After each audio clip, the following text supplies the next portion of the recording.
imagination เนี่ยมันแปลว่าความที่เรามีอารมณ์ที่อยากจะสร้างสิ่งที่ดีงามให้เกิดขึ้นจินตนาการที่ผมมีเนี่ยผมอยากเห็นประเทศไทยง่ายๆเลยคือคนไทยหายจน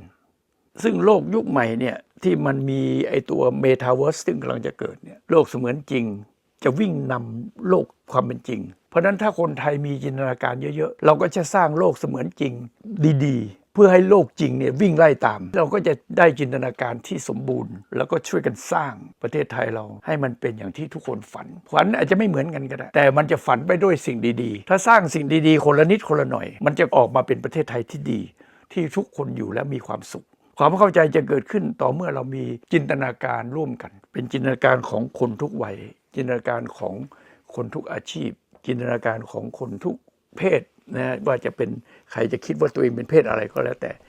มันคือมนุษย์และมนุษย์คนไทยเหมือนกัน